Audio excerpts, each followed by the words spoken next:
Assalamualaikum warahmatullahi wabarakatuh. Selamat datang di Rahasia di Balik Perpustakaan bersama kami OSIS SMPT Istiqomah. First of all, karena ini merupakan podcast perdana kita, jadi aku mau perkenalan diri dulu nih. Hai semua, kenalin nama aku Rianti.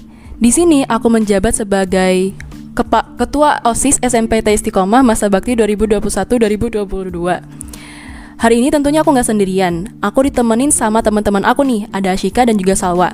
Boleh dong kalian kenalin dirinya masing-masing. Nama, jabatan kalian di OSIS sebagai apa, dan kalian akhir-akhir ini lagi sibuk ngapain aja sih? Halo semua, kenalin nama aku Ashika dan aku menjabat sebagai Wakil Ketua OSIS periode 2021-2022. Akhir-akhir ini aku sibuk nulis sih, kan ada festival literasi. Oke, sekarang lanjut ke Salwa ya. Hai, nama aku Salwa. Aku menjabat sebagai Ketua Seksi Literasi periode 2021-2022. Untuk kesibukan aku sih sama aja kayak Ashika, menulis dan juga disibukkan sama tugas sekolah tuh. Wah, ternyata kesibukan kita bertiga sama sih. Oke, sekarang Jadi, seperti kata Karyanti, ini podcast perdana kita. Di podcast perdana ini, kita bakal ngobrol-ngobrol, membahas, dan review seputar buku, antologi cerpen, dan puisi karya siswa-siswi SMPT Istiqomah. Dan juga kita akan berbagi tips and tricks atau cara jitu untuk meningkatkan literasi sekolah. Jadi, sekolah kita punya beberapa program literasi. Salah satunya dengan mengikutkan dan mewajibkan seluruh siswa-siswi SMPT Istiqomah untuk ikut menulis karya cerpen maupun puisi dalam Festival Literasi Nasional. Dan buku-buku yang akan kita review kali ini merupakan hasil karya murid SMPT Istiqomah yang mengikuti Festival Literasi Nasional tahun lalu. Buat yang belum tahu, tahun lalu sekolah kita mendapatkan predikat sebagai Sekolah Literasi Nasional. Dan tahun ini untuk mempertahankan predikat itu, sekolah kita kembali mengikuti Festival Literasi Nasional yang mewajibkan murid-muridnya untuk menyumbangkan karya puisi dan cerpen. Oke, jadi di sini ada 2 buku.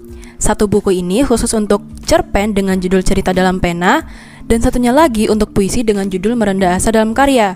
Untuk yang cerpen, terdapat sekitar 40 karya murid SMPT Istiqomah dan 3 karya tambahan dari beberapa tokoh di Indonesia. Dan untuk yang puisi, terdapat sekitar 79 karya murid-murid SMPT Istiqomah dan 3 karya tambahan dari tokoh-tokoh di Indonesia. Oke, cukup sampai di sini dulu nih perkenalan bukunya. Sekarang aku mau nanya sama Ashika dan juga Salwa. Kalian pasti udah punya bukunya kan? Salwa, kamu udah punya buku cerpen, dan Ashika, kamu udah punya buku puisi.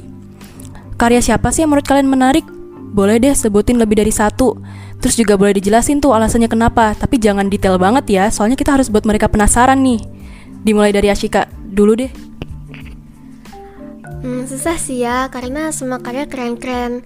Tapi kalau aku disuruh milih, aku paling suka Umi karya Adelia Putri Cahyani. Wih, dari judulnya aja udah sedih banget sih ini. Boleh dong dibacain Ashika, penasaran nih aku. Rahasia dong kak. Nah, buat kalian yang mau baca puisi-puisinya nih, jangan lupa ambil bukunya di sekolah, cuma tinggal bayar 35.000. Waduh, si Ashika mah gak seru. Yaudah deh, aku mau nanya ke Salwa aja. Salwa, boleh dong sebutin karya-karya siapa yang menarik? Untuk karya cerpen yang paling menarik buat aku sih karyanya Kazaki yang udah jadi alumni. Judulnya itu Negeri Sunyi. Wih, Kazaki ya.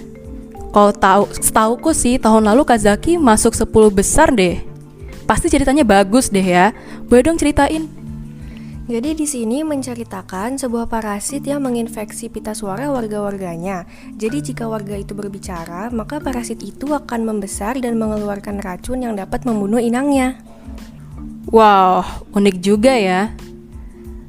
Masa cuma segitu aja sih, Wak? Dikit banget, gantung. Lanjutin dong. Kalau kamu emang penasaran banget nih sama ending ceritanya, kamu bisa ambil sendiri bukunya di sekolah dengan hanya membayar Rp35.000. Dan gak cuma itu, kamu juga bisa baca cerita-cerita bagus lainnya. Oh, gitu ya. Ya, murid-murid SMPT Istiqomah pada berbakat banget ya. Oh iya, buku ini bisa kalian nikmatin di perpustakaan sekolah kita loh. Oh iya, jika kalian ingin membeli buku ini, maka jangan lupa untuk koordinasi terlebih dahulu dengan Ustazah Yunita sebagai Ustazah Koordinator ya. Kita lanjut ke topik selanjutnya yuk. kita sekarang bakal berbagi tips and tricks atau cara jitu buat meningkatkan literasi sekolah selain menulis. Disimak ya. Cara jitu yang pertama adalah dengan meningkatkan kebiasaan membaca di sekolah. Contohnya tuh kayak kalian tuh membiasakan diri untuk baca buku selama 15 menit di waktu-waktu luang, terserah pas lagi istirahat kah, lagi nunggu buat opening atau nunggu ke pelajaran selanjutnya. Intinya kalian jadiin waktu luang itu buat baca buku deh. Cara yang kedua yaitu dengan mengenal media literasi digital. Buat yang nggak tahu apa sih literasi digital itu merupakan kemampuan seseorang menggunakan teknologi informasi dan komunikasi untuk menemukan, mengevaluasi, memanfaatkan, membuat dan mengkomunikasikan konten atau informasi dengan kecakapan kognitif maupun teknikal. Contohnya itu ya, kayak misalnya guru mencari bahan ajar atau murid yang mencari sumber untuk mengerjakan atau menyelesaikan tugas. Terus yang ketiga yaitu meningkatkan keterampilan berkomunikasi dan berpikir kritis. Contohnya dengan mengikuti organisasi.